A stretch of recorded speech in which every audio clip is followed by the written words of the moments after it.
Hello, this video is section 5.4 from the Larson book, Sampling Distributions and the Central Limit Theorem.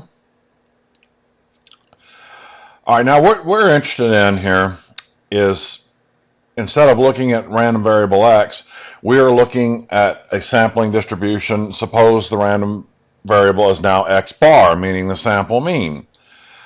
And so we'll be looking at finding probabilities that the average of a group of things selected are less than or greater than or between two numbers versus just selecting one item like we have been doing. So let's take a look at what we got here. And the central limit theorem is a very useful and important theorem in statistics. And we'll come back and we'll take a look at it here right now. And I'll kind of explain what was in the writing here a little bit as we go. Okay. The central limit theorem, especially part one, is suppose you take a distribution of data that's kind of weird looking. I'll come down here and show you. Like that in the upper left corner. Looks like mountains. That's like saying any population distribution, meaning that one is clearly not normally distributed. So that's what we're getting at. So the central limit theorem basically says that if your samples are size n, where n is 30 or more, now it's better the larger the samples, that makes it a better result. But as far as we're concerned, 30 is the magic number. Drawn from any population with a mean, mu, and standard deviation, sigma, then the distribution of the sample means, if those means, the average of those 30 or whatever, and you plotted those individually, they would approximate a normal distribution. So, there could be a situation where if you were wanting to find a probability of an individual value in a distribution, you could, if it wasn't normal, you couldn't use the normal distribution. But if it's size of 30 or more, you could use x probability of an x bar. So let's come down here and take a look. I'll come back up to this, but so you're seeing this is showing you this distribution mean standard deviation. If n is more than 30 and you plotted a bunch of x bars, took 30 at a time and plotted them all as individual values. In other words, meaning each sample mean of the 30 or more that you're choosing is its own little value. So it would plot out to be normally distributed. So that's very convenient, very useful. All right. Now the second part of this, which relates to the pictures on the right, the second theorem just says, all right, if the population itself is normally distributed, the sampling distribution of sample means is normally distributed for any size n.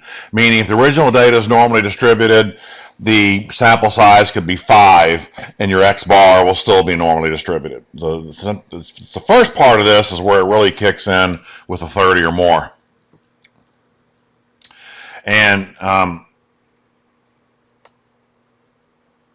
so you see here's if it's a normal distribution, any size n, it's still normally distributed. It's a little bit thinner. I'll tell you why here in a minute, because that's not real critical, but I'll explain to you anyway why that happens. All right. Now this is going to be very important, especially the standard deviation. Anytime we're given a problem in a normal distribution situation, or even if it's not normally distributed and we're using the central limit theorem, they're giving you just the regular mean and standard deviation of x itself, not x bar. So to do probabilities for x bar, we are going to need to know what the mean and standard deviation for x bar will be, the population mean. So this basically says if you take all possible sample means of whatever size they are from your data, and then treat that as a population, every one of them, and you average them, it's going to be exactly the same. I just went ahead and use a subscript x here because without the x, that's what it really means. Meaning the population mean of the sample means is the same thing as the population mean of the original data. So use the exact same number. Now here's where the difference lies for standard deviation. when it's standard deviation, the population standard deviation for all those sample means is going to be the population standard deviation of the original data divided by the square root of n, where n is whatever the sample size is, which obviously that's a number that will be given to you in a problem. So this term is also known as the standard error of the mean. So just in case some problem on a homework asks, hey, well, find the standard error. It's just what this is, a standard deviation divided by the square root of n. Okay, so we already talked about this.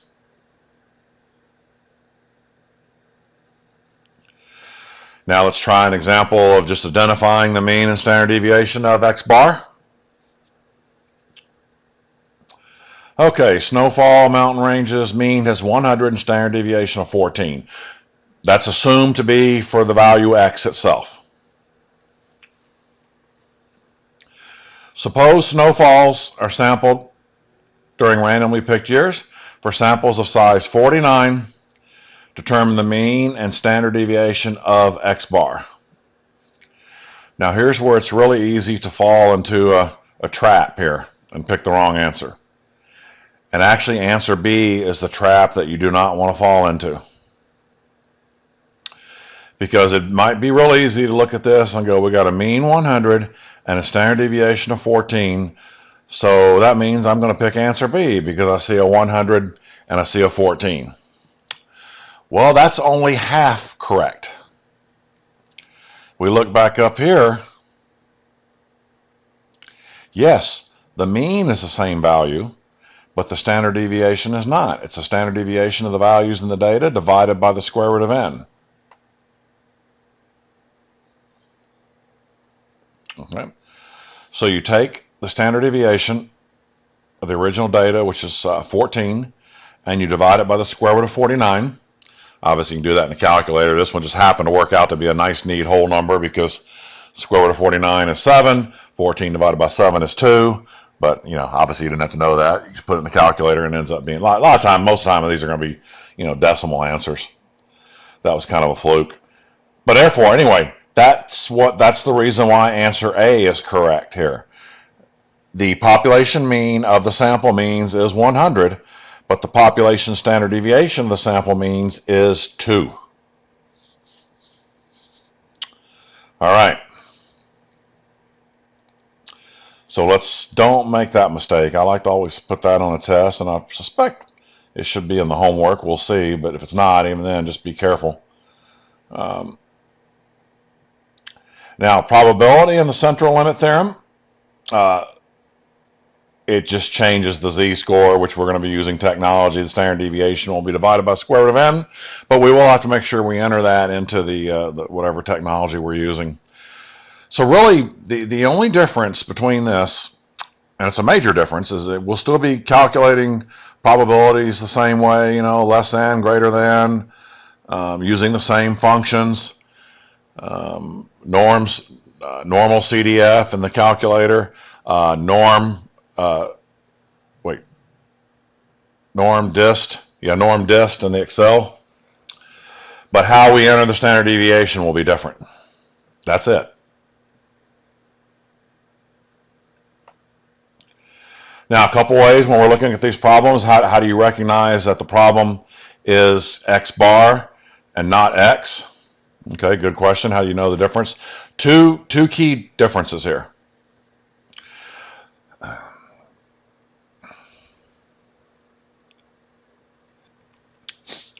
First thing is there'll be a sample size greater than 1. So, for example, instead of choosing one house, we might choose 40 houses. Every problem we've done previous sections in the normal distribution, you were always just choosing, one item. What's the probability that, I can't think of an example. I could bring up the notes, but one was like light bulbs, I think. And the example of the notes, the problem that a light bulb lasts longer than a certain number of hours, or I think that was one of them. But anyway. But now it'll be selecting more than one. And the instructions will say, find the probability that the mean, it may say average, but mostly it might say mean mean is less than, greater than, or between two values. So those two things together indicate that it's going to be this sort of problem where the standard deviation is the thing that's affected. It's going to make a difference. Make a difference. So, so let's look at this. Yeah, I won't save this in the notes.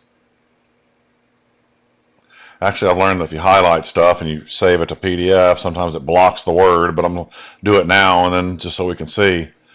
All right, it's already normally distributed. Mean 12, standard deviation of 0.2. If a sample of 9 cups is selected, here we go. There's your clue. We're selecting more than one. And then find the probability that click this, that the mean of the sample will be greater than 12.1. So we're saying we're selecting 9 cups, and what's the probability that the average of those 9 cups will be greater than 12.1?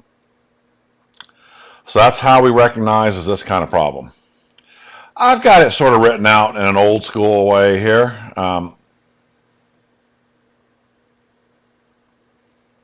Okay. You don't have to work it this way, obviously, but here it is using the technology. But see, this first part's good. We don't need all the converting it to Z or whatever because we're taking care of that. No matter what we're using down here. But yes, that's saying the probability instead of X. Now it's saying the probability of X bar is greater than 12.1. So in the calculator, I have it there, but I'll go ahead and do this one so we can see it.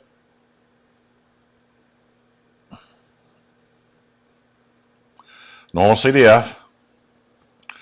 All right, the same principle works here for greater than. You have to put 12.1 and then going to positive infinity, which will be the 1 and second comma to bring up the E. Okay, that's still the same. Mean is 12. Here is where the difference lies from a calculation standpoint. You don't put 0.2 in here. You put 0.2 divided by the square root of 9 because the standard deviation is 0.2, standard deviation divided by the square root of n, which is 9. So that's already, you can see it in the notes there. I won't leave that up there too long, but there it is. And we have 0.0668. Means we got a 6.6% chance that we get 12 cups, that average that high. Yeah, it should be a fairly low probability because, if you get 12 cups, you're probably going to, not 9 cups, I'm sorry. Probably expecting some to be above, some to be below, the average, but to get them to be that good would make the probability kind of low. Now in norm dist, you still have to do it the same way you would. It would be 1 minus. It's always 1 minus. It doesn't have the feature of the calculator where you can just change the order, for the lower and upper and put either negative or positive infinity. It only understands less than, so to make it greater than, you have to go 1 minus.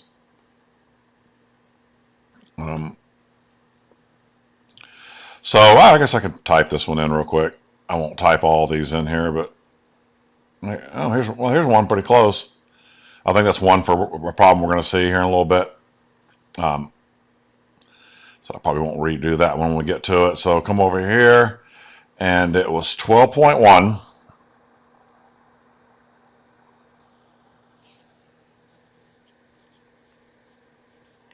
And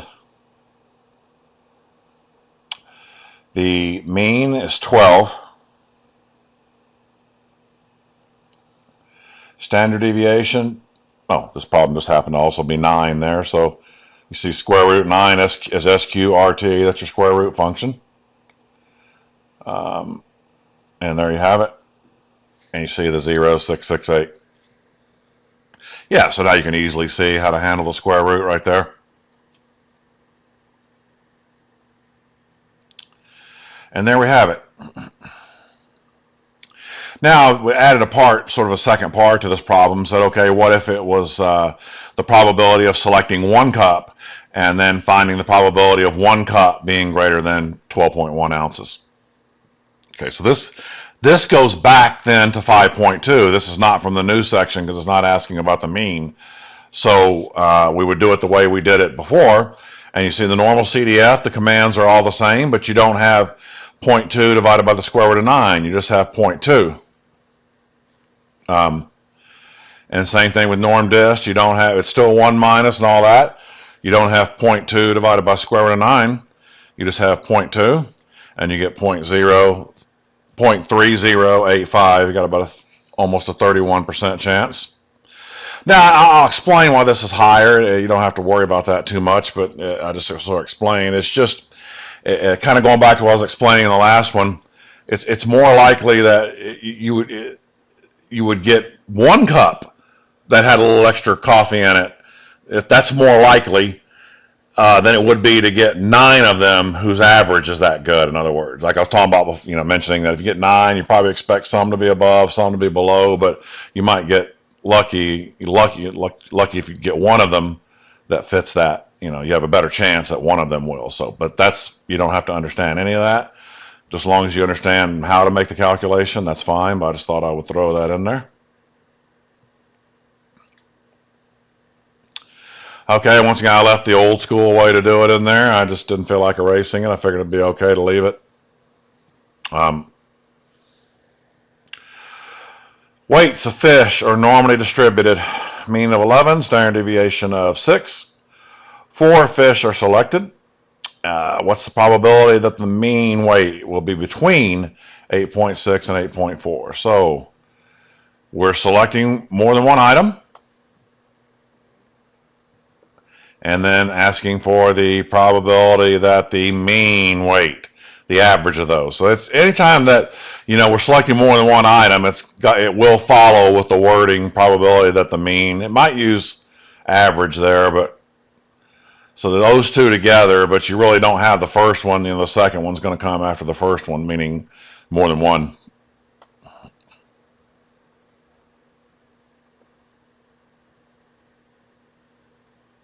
Oh, another video is ready.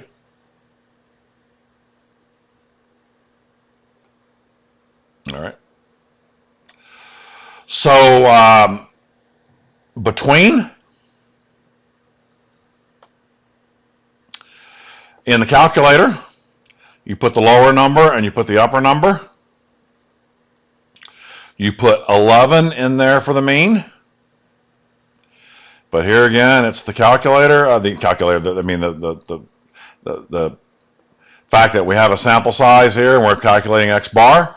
So you put in, you don't put in 6 for the standard deviation. You have to put in 6 divided by square root of 4. And there spits out 6730, 6731, close enough. It's correct. Now in Excel, even before when we're doing norm dist, when you're doing between, you don't have quite the luxury you do in the calculator, where you just put the lower and the upper and that's it. You've got to treat it as the upper one minus the lower one. But you see, so I have 14.6, 11. You see I have 6 divided by square root of 4. So that's the same as the calculator. And then norm dist, the lower is 8.6, 11, 6 divided by square root of 4 there. So everything technology-wise is the same. You just have to know for these problems that you're adding in the dividing by the square root of n for your standard deviation. All right.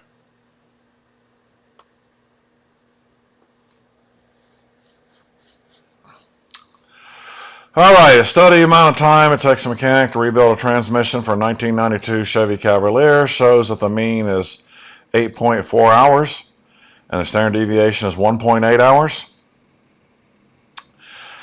If 40 mechanics are randomly selected, find the probability that their mean rebuild time. So 40 are selected, probability that their mean rebuild time exceeds 8.7 hours, which is a fancy way of just saying greater than. All right. Now notice nowhere in this problem does it say anything about being a normal distribution. So we allowed to use the normal distribution to solve this problem, or can we just say we can't really do it with any accuracy? Here's where the central limit theorem is kicking in. The first two problems, the n's were less than 30, but they both said that the data was normally distributed. So we were good that n was less than 30. We didn't care. But here's where we need the central limit theorem. And I mentioned right there.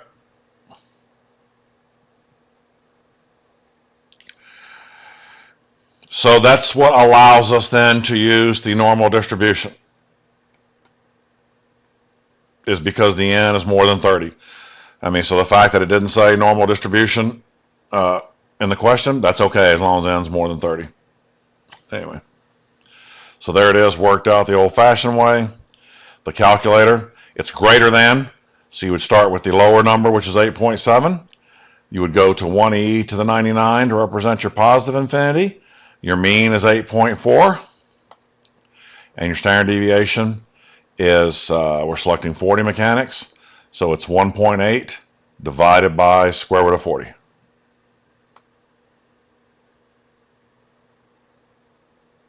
And there we have it. And this answers off a bit, and I've mentioned before, it's because of the rounding the z to 2 decimal places and using the chart. So it makes these answers that I didn't put the, I guess I could put the norm dist answer here. And that way just paste it right over there. So here we'll come up to this one, 8.7.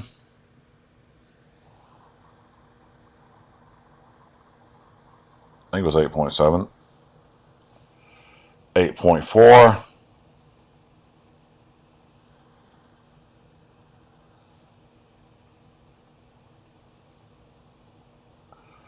We had, I believe it was 1.8 was the standard deviation.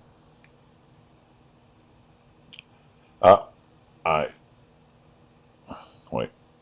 Oh, got to get rid of that 0. And square root of 9 will now be 40. Okay, that was it, 1499, and I can copy that in there and I'll paste it right on top of.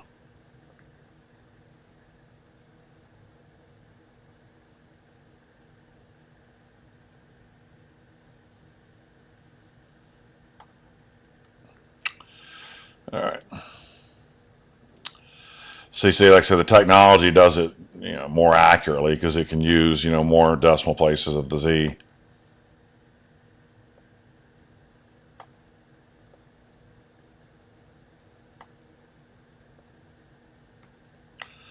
Excellent.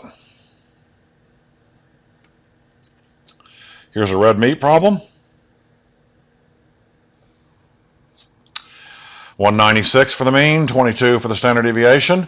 If a sample of 50 individuals is selected, what's the probability the mean of their sample will be less than 200 pounds? So we're selecting more than one, 50, and then find the probability that the mean of the sample. Just like the last problem, it does not say anything about the normal distribution in this problem. However, the n is 30 or more. It's 50. So that makes X bar be normally distributed. So in other words, you could not really accurately do this and say, I mean, you could calculate it, but it's not valid really to say what's the probability that one person consumes less than 200, because we don't know that the data's not necessarily normally distributed. But the central limit theorem says, well, with 50 people, we're confident then that the average fits the normal distribution, and we can make a calculation for that. So like I said, even though you could do it for one person, it's not valid if we don't know that it's normally distributed. So less than, calculator means we start negative 1e to the 99 for negative infinity. We go to 200. Means 196. Standard deviation will be 22 divided by square root of 50. And then there's the answer. Once again, a little bit off due to rounding, but and then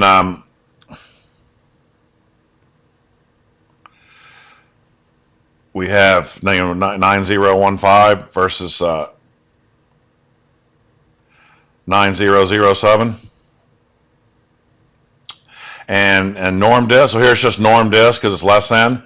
So in other words, it's norm dist when it's less than, once again, remind you. It's 1 minus norm dist when it's greater than, and then it's norm dist of the upper minus norm dist of the lower whenever it's between two numbers.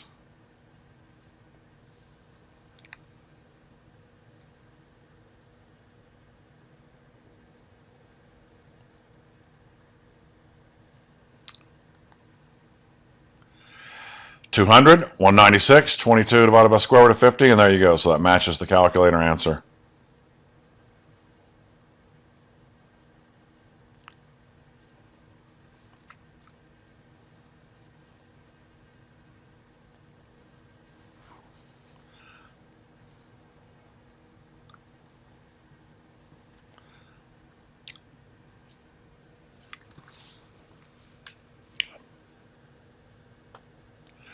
So let's see what we have here.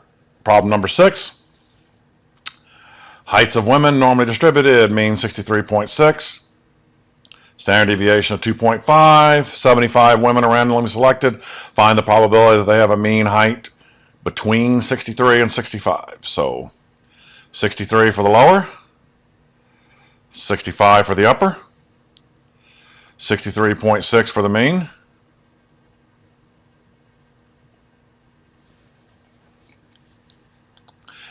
Standard deviation 2.5 divided by square root of 75. So divide by square root and we get 9812. And then you see it's norm dist of the upper 65, 63.6, 2.5 divided by square root of 75 minus the lower 63, 63.6, 2.5 square root of 75. And I didn't put the answer here, so I can do that real quick. Let's pause the video. All right, so I didn't want you to have to waste time watching me retype all that, because obviously I knew there was a lot to type for this one. So it was already there correctly, and now I just made it to where I could get it back in there so I could display the answer with it. So there we go, 0.9812. Let's take a look at this one. Sort of has a two-parter in a way here. Let's see.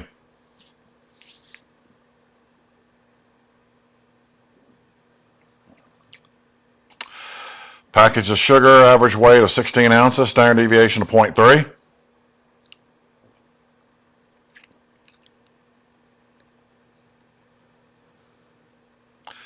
Weights of the sugar bags are normally distributed. What is the probability that 9 selected packages will have a mean weight in excess of 16.025? So see, this one, it's less than 30, so the problem is telling us the data is normally distributed. So it doesn't affect how we do it, but it just makes it right to have it expressed that way.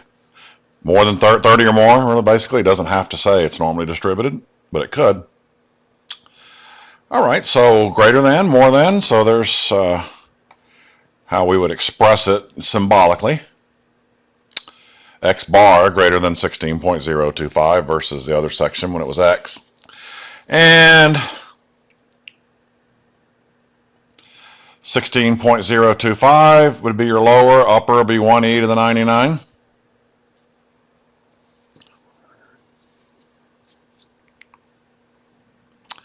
Mean is 16. Standard deviation 0.3 divided by square root of 9n. So you see right there, that's important. Paste that out, and then there we have it. And 0.4013 right there, answer C. And because it's greater than in Excel, you got to do 1 minus norm dist. 16.025 is your X bar, your mean 16. There's 0.3 over square root of 9, always true here. There it is, 4013, so that's good.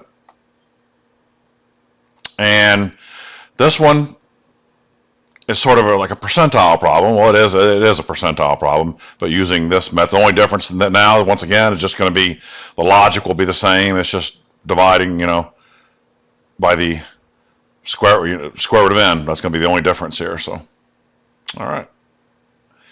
And for the problem above, there's a 30% chance that the sample mean of the packages is above what value? See, the picture's not mandatory, but I kind of like to draw it sometimes just to kind of get a feel to make sure I realize what's going on. So I'm saying I look at this and go, okay, I shaded 30% above my value. That means 70% would be below.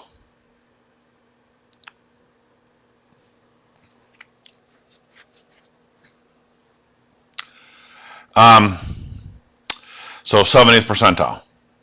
So calculator, you do inverse norm, 0.7, 16, 0.3 divided by square root of 9, same as above. And then of course where the left doesn't have to be there. And you get 16.05. And here you do norm inverse, same thing. It'd be 0.7, 16.3 divided by square root of 9, 16.05. So if it weighs right at 16 point, however many decimals you want, 16.0524, whatever, that's the mark where 30% of the bags will weigh more than that and 70% will weigh less. And this has a problem has a low standard deviation, which is good because if you're in a business, you're trying to produce this, you know, you kind of would you don't want to be selling 16-ounce bags where one of them may be 12 ounces, the other might be 20 ounces. You know, you want them to be very, very close to 16 at all times. So, well, that concludes. Let me double check here. Yes, that concludes the lecture. So let me get the homework up, and we'll be ready to go there. Here we are in the 5.4 homework. I'm actually going to do this very first one because you notice a lot of these other videos I kind of skip through some of the beginning ones. Either they're basic definition questions or just simple calculations, but all because of the importance of the standard deviation here as I want to do this one. Excuse me. All right. Mean 82, standard deviation 25. Find the mean and standard deviation of a sample mean distribution with a sample size of n equals 263. All right, right off the bat, the mean is the mean is the mean, 82. Fantastic. So I just want to, you know, I know I did beating this into your head, but that's the key thing in this section, so I don't feel too bad about saying this over and over and over. All right, so once again, we don't fall into the trap here. We don't put 25 in there as the answer. We just take a calculator, or you can use Excel as a calculator if you just say equal, you know, number divided by number, so whatever makes you happy. I'm just going to do this. I'm not going to do it both ways, but as long as you use the equal there, you can treat Excel as a calculator. 25 divided by, also like that I don't have to type in the word square root. Not that it's that big of a deal, but it's easier here to just use the square root symbol. But I'm not trying to push one way or over the other. It says, what's this, 3 decimal places? 3 decimal places, I like 1.542.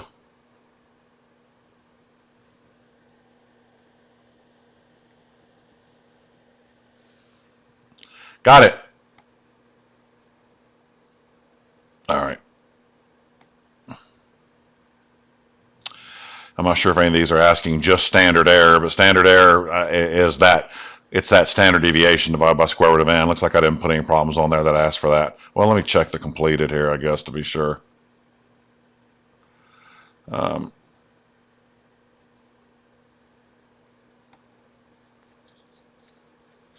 Okay, let's see. I might want to do one of these. Oh, this one looks good.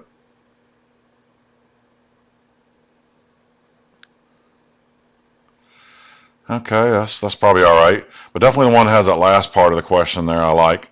I could probably do this one and then one of the last two, and I think that should be sufficient.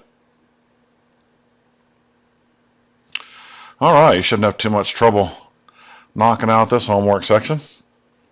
I guess I figured when I was picking these that was enough. You know, I just figured, okay, any more than that would just be sort of beating it down too much there. Practice is always good, but I think once you get the hang of these, probably don't need to do a million of them.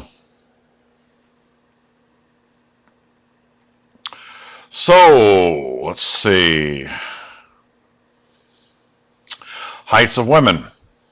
We had an example, I believe, in the percentile section where we had previous section where it was something involving the heights of men. Are you more likely to randomly select one woman with a height less than 64.8, or are you more likely to select a sample of 28 women with a mean height of less than 64.8 inches? This is similar to the coffee example that I did, except you don't have to figure this in advance. See, so they're asking you basically here for the probabilities. We're not saying you're supposed to already know the answer. Just being more likely will be whichever one has the higher probability. So one woman, it says they're normally distributed. So that means whether this is one, whatever the sample size is, 1, 28, it's okay because it's already normally distributed. We do not need the central limit theorem. So what are we saying less than? So less than, I'll show you both this and Excel.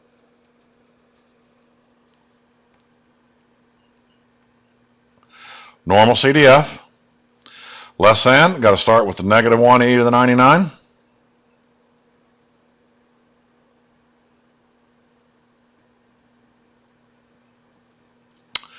I'll bet you if I hit enter right here, the answer would be 1.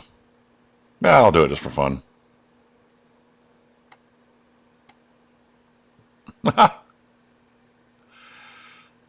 Like magic. Now you're probably wondering, hey, you got to tell us. At least you're going to do that and not tell you why. So, yeah, it's basically saying, well, the probability that your variable is between negative infinity and positive infinity is pretty much 100%. So, in other words, the total, that's basically saying the total area under the curve is 1. So, all right, yeah, that's all right. I just thought I'd do. There's that little magic trick there, I guess. There, 64. Yeah, so it really wouldn't. It made no difference what numbers I had in there for the mean and standard deviation. Okay, so this is 2.5. Only 2.5 because we're selecting 1. Ironically, you could go 2.5 divided by square root of 1. That's still going to be 2.5, but when it's only 1, you don't have to divide by the square root. Oh, I didn't fix the upper here, did I? I was about to get 1 again. 64.8, less than 64.8.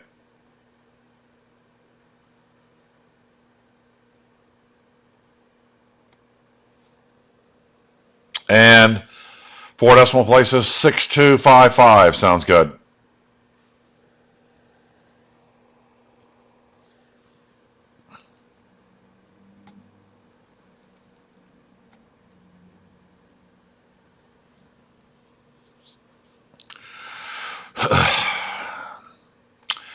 And let's do Excel.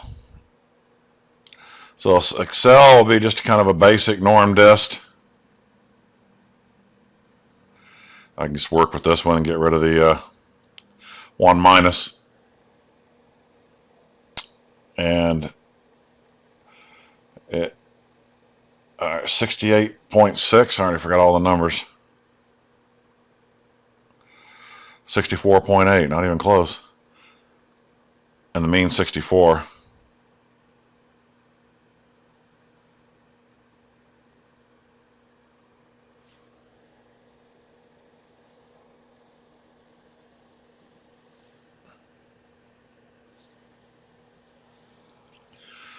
Standard deviation is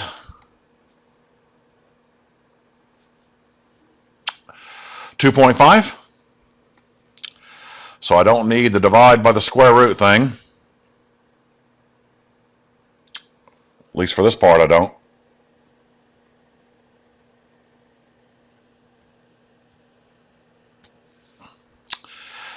And there it is right there. There's our 6255. Ta-da! Now it's time for part B. So the second part of this, we're selecting 28 women, and what's the probability that the mean height, the average of those 28 women, is less than 64.8. So the exact same command in the calculator are basically in Excel are going to be used, except we have to divide by the square root of 78 because they're both less than 64.8. So they are the same question. You know, they didn't try to trick us here and change that to be like greater than or something. So in the calculator, this will be real easy to do. If I go normal CDF,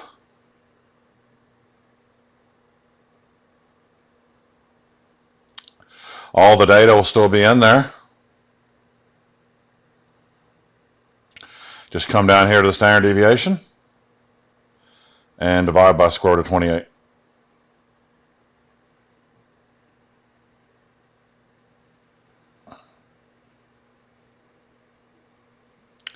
So you can see that. 4 decimals looks like 9548.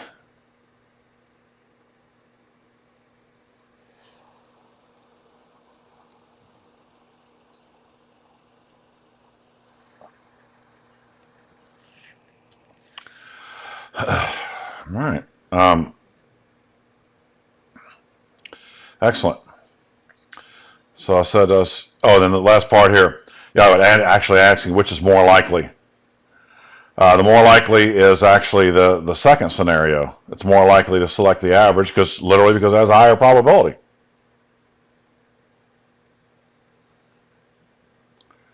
Yeah, nothing more intuitive than that.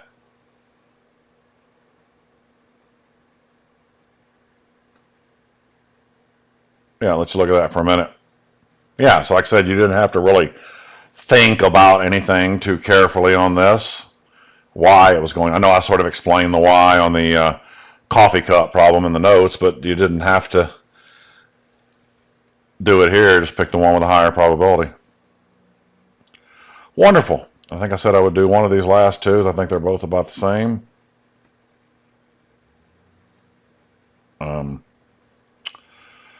Greater than. Oh, it looks like. Let's see. Is it asking the same? The more likely? No, it's not asking which one's more likely, but. Oh, these are both very similar, so it doesn't really matter. They're both. I was looking to see if yeah, they're both greater than, so that'll be something different. You know, we just got through doing less than. I wonder if I should go back and add a problem in here where it's between two numbers. So I might do that.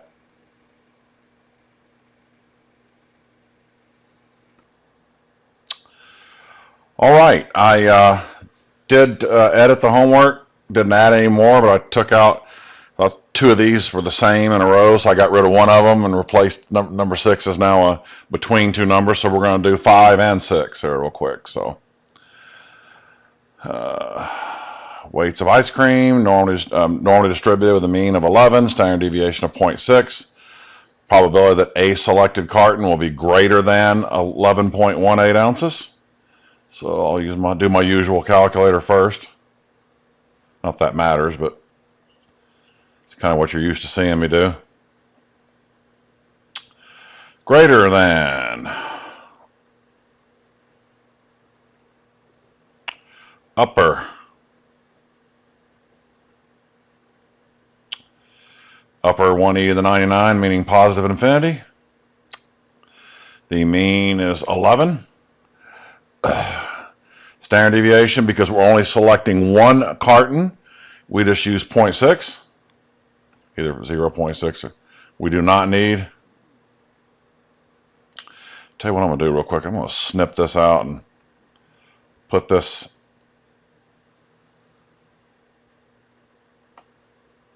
on the spreadsheet so I don't have to go back and remember all the numbers here. So I'm just going to paste it right there. There we go. So back to the calculator, I can hit enter now and get an answer, so everything's there.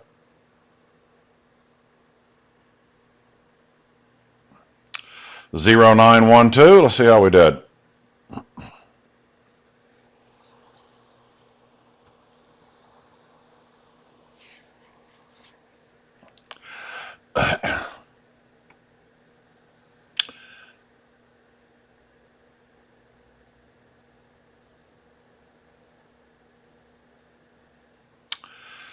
All right, I see my error here. It was a calculator entry error.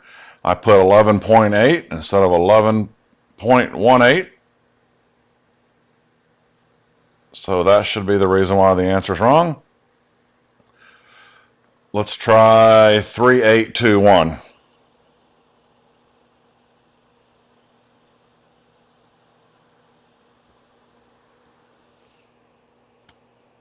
Yeah, okay. So it wasn't a logic error on my part. It was a failure to operate the calculator correctly. I'm going to put this in Excel before we move on to part B. So that's going to be a norm dist, but it's going to be a 1 minus norm dist. I can use this second one again. 1 minus norm dist. Now with everything below there from the calculator screen, I don't have to go back and forth. 11.8, 11, and then 0.6.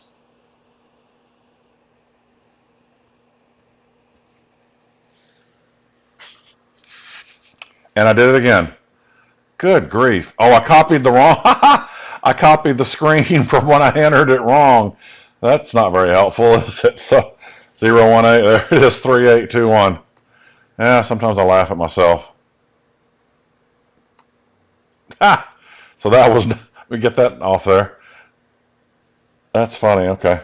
Yeah, but now we're good. So there's the correct command right there in that second line.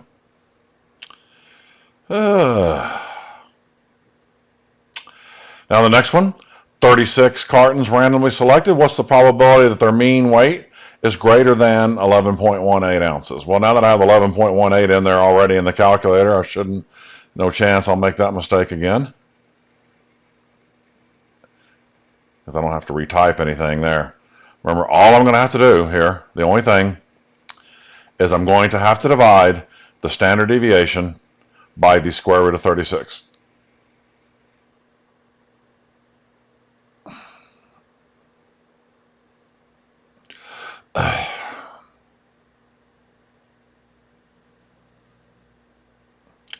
Zero 359.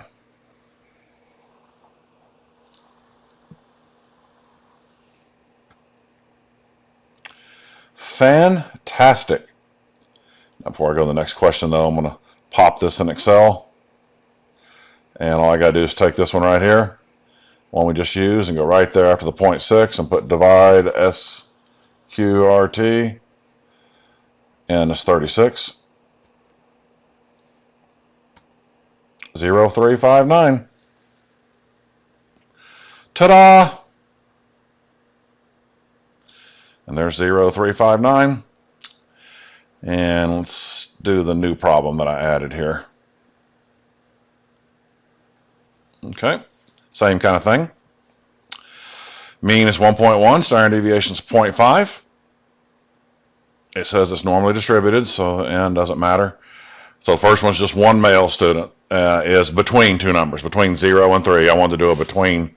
That's what I was intentionally looking at. And there's another between, I think, earlier in these problems, I think. But I wanted to do one that was of this kind. I hope there is. I hope that's not the only between. Yeah, there's a between right there. But this is the only one in the between where it does it, where it makes you do it with one person first and then more than one. Okay, so one of each. All right, 1.1 and now 4.6. So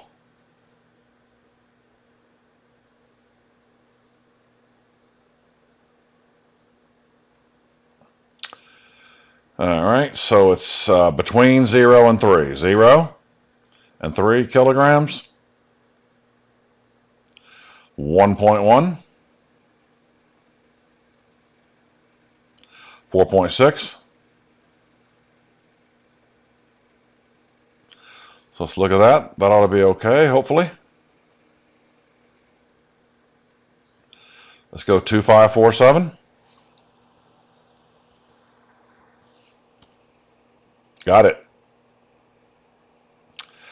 And Excel. So it's a between one, down that very bottom one right there. You got to do the subtract. So the only difference is It's between 0 and 3, so this will be, that'll be 3. Yeah. I think it's 1.1 here for the mean. No. All right, I got to check. Yeah, okay, 4.6. I was going to say that, but I didn't have confidence in my memory. So I don't need the square root thing here for this part. Unless you want to leave it there and you can put square root of 1 right in there every time, that would definitely work. Like I was saying earlier, it works with square root of 1 in there. In fact, what I'll do here is, okay, it's got all the numbers in there. I'll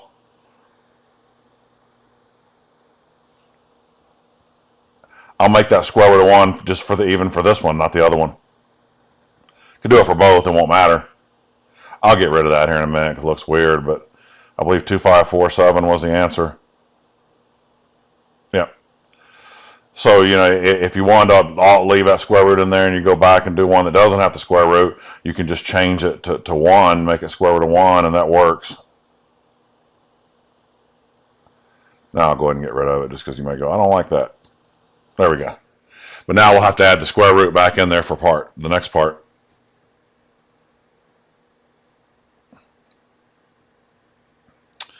"25 students are selected. So now we have to divide same 0 to 3. Make sure they didn't trick us there with new numbers or anything. They did not. So we just have to go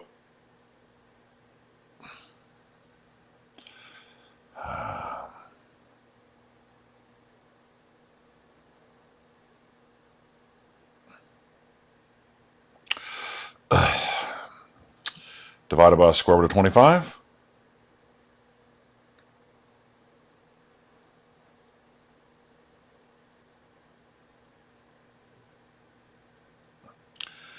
Let's try 8646.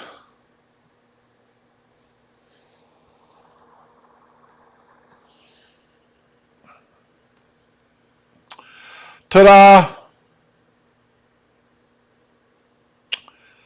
So in Excel here, I can fix that bottom one real quick by taking both those standard deviations of 4.6 and dividing me some square root of 25. So there's that one. Let's go over and get the other one.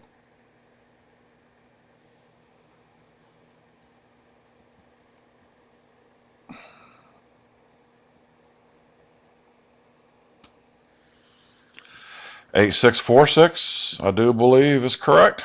Let you look at that there for a second. 8646, and let's see. Since the weight gain exceeds, let's see, why can the normal distribution be used in part B even though the sample size does not exceed 30? It's because the original data is normally distributed. That's all that's saying. So let's see which answer looks like.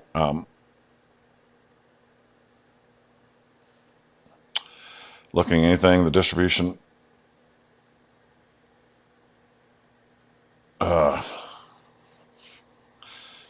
Yeah, should say original population has a normal distribution. The sampling means is normal for any sample size. Sometimes the way they word these are kind of close sounding, where sometimes it can sound like something else is right. Fantastic. And that's it. That concludes our video on 5.4 sampling distributions and the central limit theorem.